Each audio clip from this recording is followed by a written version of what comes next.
How's it going, boys? Hope everybody's doing good. Got in pretty late. Sorry about that. So I'm going to try to whip through this. Be pretty important. You can watch it back, listen to it in the morning. We'll go over this in pre-market. So we'll see if I don't get through it a bit quick here, and we'll talk a little bit about what's going on. So equity markets tried to rebound on Wednesday but couldn't. Solid earnings from tech majors like Google and Microsoft and consumer favorites like Chipotle Mexican Grill were overshadowed by fear of growing bank contagion. The latest news from the First Republic scandal is the bank needs to raise more capital to avoid a government takeover, and the $30 billion deposited by the U.S. largest banks may already be lost. With the FOMC slated to hike rates by another 25 BPS next week, the odds of another bank failure are growing. Tomorrow, Thursday, we could see another day of choppy decline. The market is cheering the better than expected earnings season, but fear of recession is also growing. Reports from companies like UPS and Packaging Corporation of America are contrary to the strength shown by the other companies and do point to widespread economic slowing. The news of the week will come out tomorrow with the PCE price index is due at 8:30 a.m. and is a high probability market moving event. So we kick off the initial start of PCE tomorrow, and then also it goes into Friday to finish off the session on Friday morning into the last of the earnings for this week. So that is something we will have to definitely keep an eye on to as we go. Let's go ahead and jump over to these charts here.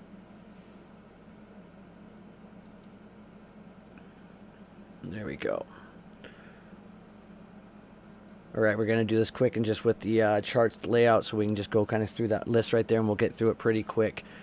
So as we got, you see here, tech up. So tech earnings, bank woes lead to mixed market day.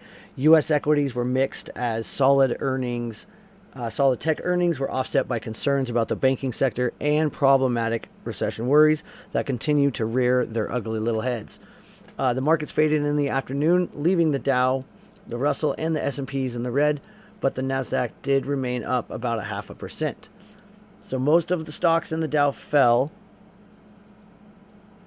So we can see here, we got those financials kind of getting hit as we went on through the day there. And then pretty much left these banks down. They had a nice little bounce though there end of day, so we'll try to keep a track on that. But most of the stocks in the Dow did fall here today. Led lower by shares of the AMZN here, which had earnings. And then we had Home Depot, Honeywell, and Merck, which all sank more than about -2%. So that though all those names spreading out across those sectors is important to understand with the sector rotation. And it basically comes down to the fact that a few names are holding up the entire market. That's it right now, and that's what we want to continue to show you as we keep moving on there. So after losing about almost 50% yesterday, shares of First Republic Bank, FRC, plunged an additional 30% on concerns over whether the struggling bank could find ways to shore up its depleted financial condition. We saw this thing get halted several times today, especially there at the beginning of the day. Nothing too shocking by any means. Moving on here, solar power companies declined on a warning about demand from Enphase, which we'll take a look at in more detail in just a minute. And then we saw shares of Old Dominion Freight Line, ODFL, lost about 10% as the transport company's profit and sales were well below analysts' estimates. We've been talking about this for a couple of weeks now, and especially the last couple of days. Activision shares plunged after the UK regulators blocked Microsoft's $68.7 billion acquisition of the video game maker. We will keep an eye on that as we move forward in time here. Sticking on the whole idea with Microsoft. So Microsoft obviously had earnings. Microsoft shares were gaining. The investors have so far seemingly shook off the Activision news and sent shares higher on the cloud revenue guidance and upbeat comments about AI products. Of course, it's been hot in the news. Shares of also Amazon also gained on optimism about demand for the cloud services. And then we had, after hours there, Meta shares were rising during the regular session, and they were soaring in extended hours following the release of their earnings. Now, looking across the market here, recession fears have sent oil futures tumbling. We're keeping a close eye on this move down. We wanted to see that OPEC gap get filled. We are just trading right in that distribution there zone, so we'll have to keep a close eye on that zone as we move forward. Gold obviously pulled back a bit here today.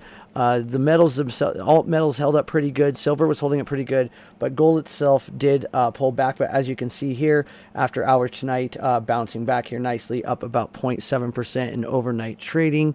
Of course, we've got to keep our eyes always on the 10-year Treasury note. They did close the day higher, and you can continue to see that they pushed up there decently higher. Another thing we had on our eyes all day today was the interesting move here in the dollar. So the U.S. dollar did drop, and then especially noticeable was that against the euro and the pound and the yen, it was pulling back, and all of those currencies were actually holding up very well. So we'll keep an eye on those relationships as we move forward into tomorrow and then the following days as we go as we keep going forward there. Let's go ahead and take a look. We had a couple of moves in some cryptocurrencies today. So most of the major cryptocurrencies did reverse earlier gains and traded lower, but since, as you can see here, have since bounced back. Bitcoin up about 1.68 and Ethereum just up over a little bit over 1% here in overnight trading so far. But they were bounced back about that 30-60% retracement of the overnight so far after that pullback. So that is something that we will keep an eye on as we move forward. So another big one today for the earnings move was, of course, Chipotle. And we talked about this a bit today. But Chipotle shares were soaring on strong Q1 results.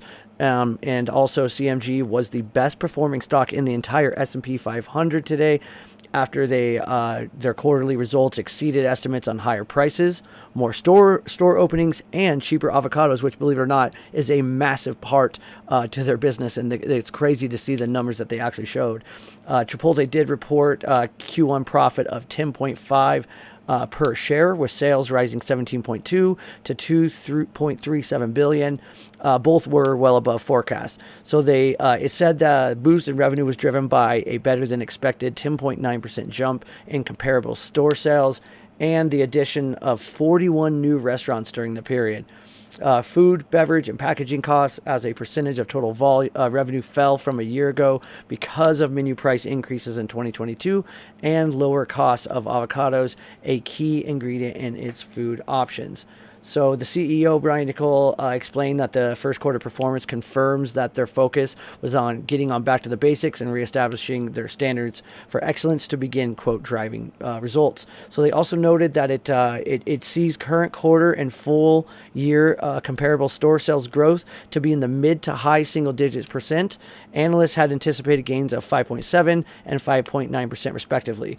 So shares of Chipotle were up about 13% in the day, and then they've already gained about 45% year to date, which is just a crazy number to see. So there is strength in things like Chipotle, Elf, McDonald's. We've been talking about these names, so there is some strength if you look around. On this list, before we get to the actual market real quick, last but not least, Enphase Energy, they did warn about demand. So shares of Enphase plummeted as the solar power products maker warned of slowing demand in the U.S. The news dragged down shares of other firms in the renewable energy sector as well. Talked about that earlier today, obviously, and just showed that ETF TAN up there above. So while Enphase reported better than expected first quarter profit and sales, it does anticipate current quarter revenue in the range of $700 million to $750 million, which is quite short of forecast. And remember, it's all about guidance, not really hitting the numbers. It's all about guidance. So they did indicate that solar power has become less and less attractive, due in part to rising interest rates and new rules in California, the state with the most solar panels, that have reduced the credits homeowners get from sending excess electricity back to the power grid. And so it's very, very important to watch the California market for that. And next is then it's Texas, then Arizona. So it's really interesting to see how that's affecting all of these alternative energy names. U.S. sales dropped. The first quarter sales were down about 9% from the previous 3 months. And then they blame seasonality, of course, and macroeconomic conditions. And then, however, in Europe, though, sales soared almost over 25%. So overall total revenue was relatively flat, about 726 million, and profit was about 1.37 per share. They were down about 25% today, and then they've already lost a little bit over 38% so far this year. So let's take a good, nice look at the marketo. So I'm going to go ahead and play a little replay while we go through this. So both the overnight session and the regular trading hour focus primarily on the highlighted poor structure observed during yesterday's double distribution trend day to the downside. Sellers accomplished their primary objective of preventing buyers from regaining acceptance within that upper distribution. So during overnight, buyers filled the poor structure, but then once again, sellers stepped in at 4116.25. The rejection allowed the sellers to explore prices below yesterday's low during the European session. RTH opened above yesterday's spike base, and then the opening range was trading in a very tight range of about 10 handles. And despite decent buying effort in the first half of the IB period, buyers were not able to gain traction. So when the second half of the IB opened 10 to 10:30, the sellers aggressively started to hit the bid, and they had no trouble gaining traction. A negative delta of about 10K in this just single IB period resulted in a test of the prior 3-week balance high of at 40.83, which those following here are well informed of this about reaching the level of 40.83 and delivering a classic clean failed breakdown. And at the same time triggered buying activity, which resulted in a solid reversal of about 30 handles back up there. And so this is a perfect place to give the little clean failed breakdown here. So you can see it right in here. This is that first session. So we took out the low, right? So this is the definition of it. We take out the low. You push in that new low, and then it quickly regains a key level, and as it pushes back up, that confirms the reversal is happening for a failed breakdown. And when we have things like it's triggering aggressive buyers on the tape, and then we start to see all the signs where we're seeing the aggressive buying, we're seeing the tick ranges clip, all of that signals a good clean place to take that trade. And ironically, we'll have the complete opposite here in just a second, as you can see where it pushes up in here.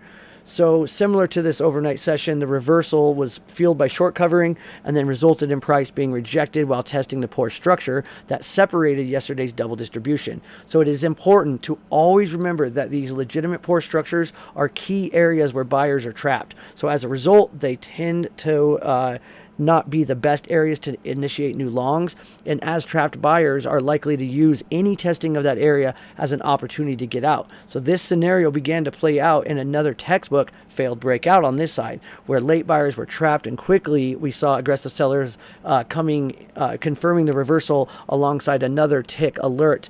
And as it pushed up into the new high, it was hitting the high ticks of the day, and we could see it on the tape. And so now this is the failed breakdown. Well, here's a failed breakout. So it takes out that prior high, and then immediately, and this is RTH, it sets over for the levels, right? So then it immediately had aggressive selling coming in. It had a tick alert.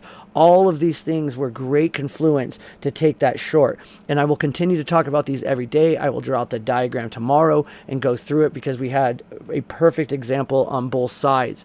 And going through it kind of quick, but this is something we talk about every single day, and I will show an example tomorrow. I'll show the example the next day. Tomorrow we'll probably focus on just a good solid definition of how to watch those. So from that point on, sellers were able to maintain control of the auction fairly well, and then the target was a downside continuation towards the weekly expected move, which was around in the 40-60s area. As the market is trading, though, within the weekly support area, it does get a little tricky to chase these to the downside. Now, this said, a few of the core structures that we're tracking have not really changed. Recall that yesterday the sell-off was no random coincidence, as we broke two separate perfect technical channels, and that is right in here. Of course, we all know this lovely chart, of course, right? So the first one is the large green sloping channel here. Here we go right here, right? The two big green ones. That's why we just try to keep it. And I added a couple things in here just to show you guys over here. So that the support of this is now about 41.25 or so, as you can see there. this is now resistance as it has been broken, right? So this structure is what contained almost all of April's price action, and it cracked today. So then just above it, we can see the purple bull flag, right? And this contained most of last week and this week's price action. So support of this structure is 4130, which now is also resistance. So combined, there is a large resistance zone, and that's what this is, and this is why I drew this out here. And that is the 4120, 4130-ish zone, and action is very simple. That bulls control above it, bears control below, as we have been saying. So this is technical analysis 101, guys. It really is. We broke down this area yesterday, then sold off, and therefore bulls will now need back in that zone to invalidate the breakdown and regain control.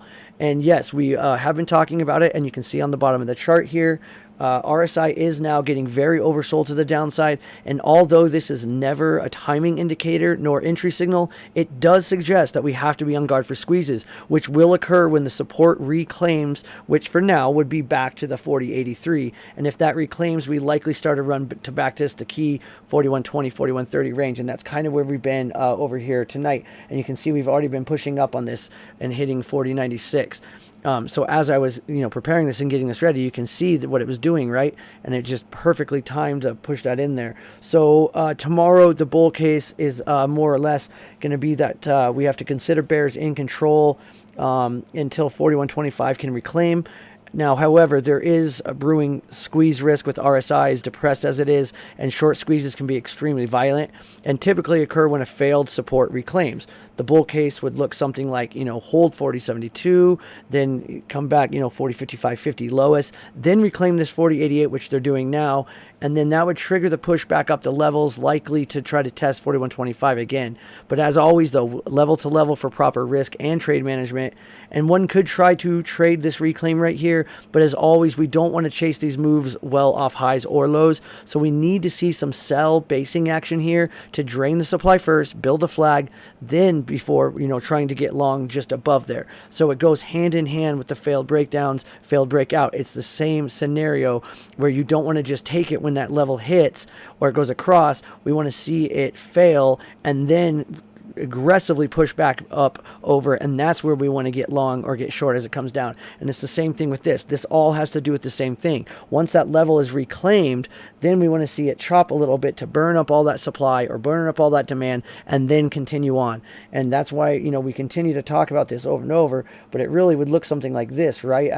You want to see some consolidation, a little trick, then the continuation. This is where we go long. We don't go long as it's starting to chop in here. So as it pushes up into a key level, it's going to get stuck. It's not going to just jump through. It's going to get over and then fail a little bit, then get back over. And this tends to last, and be pretty clean, because once it then takes up above that key level, so wherever your key level is, so say it's 4125, you don't just buy that 4125. You want to see it kind of break over, come back down below, back above it, down below. Then once it takes it out and continues with what we give ourselves a little zone, a cushion of about 7-8 points, that's when we see confirmation to then try to take the trade with a very tight and short stop there below. So the bear case for tomorrow for the next firm leg down begins on the fail of 40.50 or so. So again, we need to see a good bounce there first before trying to short. Otherwise, getting caught in the failed breakdown is extremely likely. So after such a bounce to drain demand, we would then consider short near the 40.46 or so for the leg to target that 40.31 gravity point.